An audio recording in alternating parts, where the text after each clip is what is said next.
Hello everyone, स्वागत है आप सभी का हमारे YouTube channel learn with micro में। तो चलिए आज हम एक नए टॉपिक से बात करते हैं। टॉपिक रहेगा हमारा commonly use substrate for fermentation in industry. तो चलिए शुरू करते हैं। जनरली क्या होता है, अगर हम एक लेबोरेटरी की बात करते हैं तो उसमें हम प्योर डिफाइंड केमिकल यूज़ कर सकते हैं for culturing the micro organism. लेकिन इंडस्ट्रियल फर्मेंटेशन में अनडिफाइंड और कॉम्प्लेक्स सबस्ट्रेट यूज़ करते हैं because of economic reason. Because अगर हम प्योर डिफाइंड केमिकल यूज़ करेंगे तो वो बहुत ज़्यादा कॉस्टली हो जाएंगे और जो हमारा प्रोडक्ट बन के आएगा उसकी भी कॉस्ट बहुत ज़्यादा होगी। That's why undefined and complex substrate use किए जाते हैं। Generally, waste from the agriculture and byproduct of other industries are generally preferred होते हैं and they are highly variable in composition. Water is the major component of all the fermentation media and it is needed in many services like heating, cooling, cleaning and rising.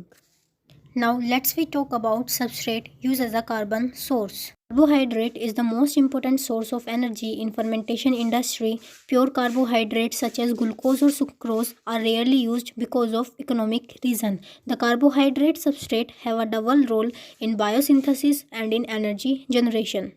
Now the next substance is molasses. Molasses is a byproduct of sugar industry and is one of the cheapest source of carbohydrate. Sugarcane molasses which contains sucrose around 48% and sugar beet molasses which contain sucrose around 33% are commonly used. Molasses also contain the nitrogen substances, vitamins and trace elements. Now malt extract जो होता है वो हमारा aqueous extract होता है barley का, जो contain करता है अराउंड 80% ऑफ कार्बोहाइड्रेट जैसे कि glucose, fructose, sucrose and maltose. Nitrogen compound भी होता है उसके अंदर, अराउंड कितना होता है 4.5%, जैसे कि protein, peptide, amino acid, purine, परमिजेंस। नाउ अगर हम बात करते हैं स्टार्च, डेक्स्ट्रिन एंड सेलुलोज की, तो ये क्या होते हैं हमारे, ये पॉलीसेक्राइड होते हैं which can be metabolised by the certain micro organism. They are also frequently used for industrial fermentation और the production of alcohol. Due to its wide availability and low cost, the use of cellulose for alcohol production is extensively studied. अगर हम बात करते हैं next component की या फिर substrate की, तो होता है हमारा वे बाय प्रोडक्ट होता है डेयरी इंडस्ट्री का and is produced worldwide. Most of it consumed by the humans and animals. Whey जो होता है वो हमारा गुड सोर्स होता है कार्बन का and it is used for the production of alcohol, single cell protein, vitamin B12, lactic acid and gibberellic acid. अब हम बात करते हैं मिथेनॉल और इथेनॉल की। Some of the micro organism which are capable of utilising the methanol और ethanol as a carbon source in their fermentation process. Methanol, cheapest substrate for fermentation process. However, it can be utilized by only a few bacteria and yeast also. Methanol is commonly used for the production of the single cell protein and ethanol is rather expensive as we compare to the methanol. Now let's we talk about substrate used as a nitrogen source. Nitrogen which is supplied for the fermentation process, they are come from organic and other inorganic substances.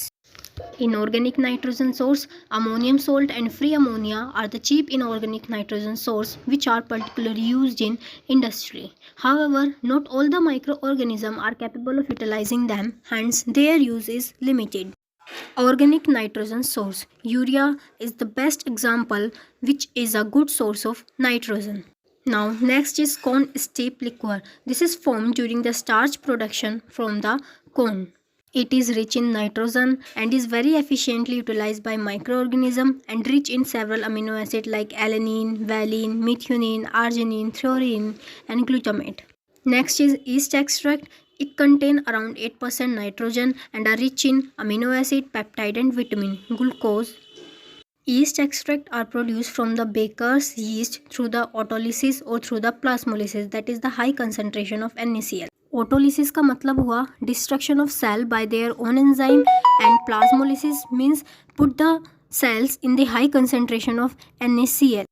सोया मील क्या होता है, soybean seed से अब हम तेल अलग निकाल लेते हैं, उसका ऑयल अलग निकालने के बाद में जो हमारा एक्सट्रैक्ट बचता है उसको सोया मील कहते हैं। It is rich in protein as well as in carbohydrate. It is used in antibiotic production. Thank you so much.